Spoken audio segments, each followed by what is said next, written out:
Hi guys, this is Niki Rowland for Shimmerz Paints, and today I am making a layout using some of the really gorgeous Shimmerz products.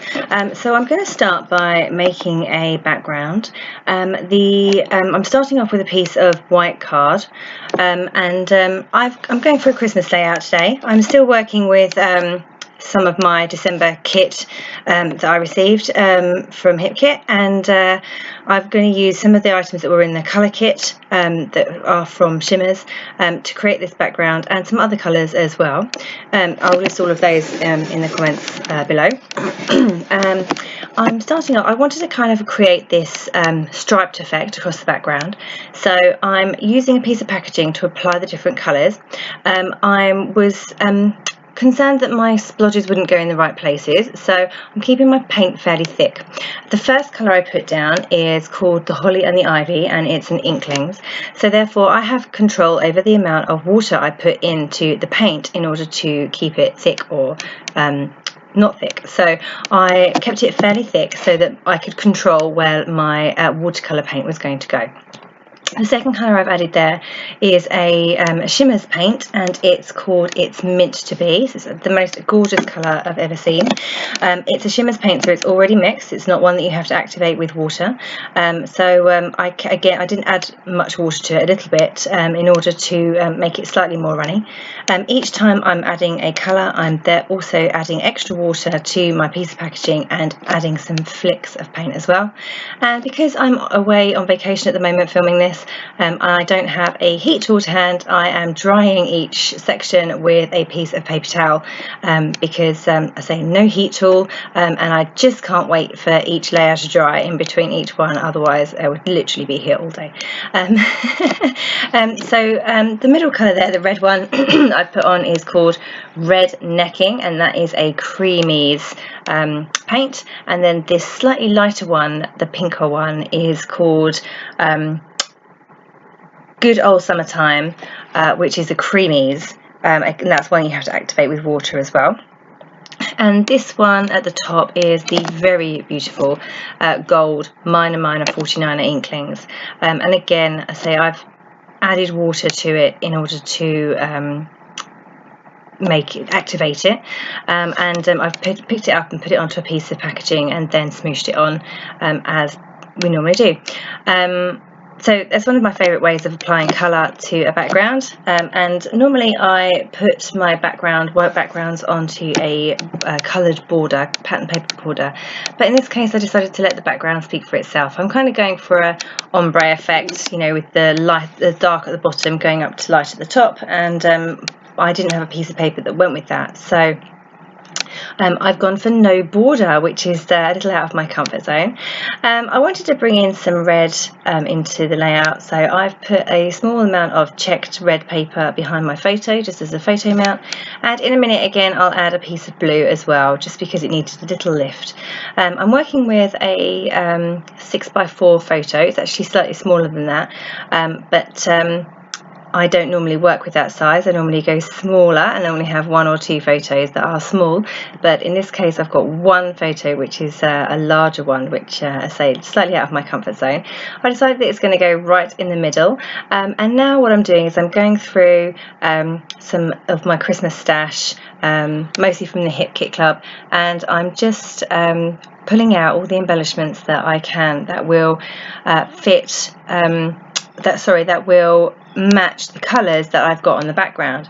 So I wanted to kind of do a tone on tone embellishment here, and so yeah, that's what I'm doing, pulling out all of the bits that are the right colours and will match my layout. So I wanted to have my photo surrounded by fun embellishments, but also I don't want to cover up too much of that lovely background. So yeah, I'm just tucking in bits and pieces behind my photo, and yeah, making it all look pretty, really. Yeah, lots of pretty things. So I've gone for the word wonderful as my title, which is lots of different colours. Not ideal, because say I've got the green going on down the bottom, but I did love all the colours in that title, wonderful, and I think it does work. So yeah, I've got wonderful at the bottom. Later I will add some machine stitching through that to make sure those letters stay in place. But yeah, right now I'm just going through and I'm adding all of those bits and pieces to make my layout look balanced. So I've got the Merry and Bright acrylic title right at the top, and I'm going for some goldy coloured things at the top there as well. Now the Merry and Bright is in pink, which isn't ideal because it kind of sits on the gold because of where my photo is, but I'm just fine with it. I can just live with it. And I've also got the other two acrylics down the bottom, which one says adore and one says you and me. So although I'm just going to mount those on some white cards so that because they have got holes in, if I place them over the top of my photo and off of my photo onto the background, all of those different colours come through those holes. And therefore they're a bit more difficult to place. So what I'm literally doing is just sticking a piece of white card to those, backing them basically, so that then they can be placed anywhere. It makes them a bit more versatile. So that's what I'm doing there. I'm going to put those at the bottom right side of my photo above the title Wonderful. You know, you can see that I've got quite a heavy little cluster going on there, and on the right side because of those two acrylic words. So I'm trying to match that on the other side with the fox and the oval that says Holiday Happenings. I'm just kind of trying to get that balanced. I'm not going for any particular shape. I just don't want to cover up my background completely, and I just want my layout to be full of fun embellishments and pretty things. So yeah, that's what I'm doing there. Literally going through and finding anything I can that's in those colours.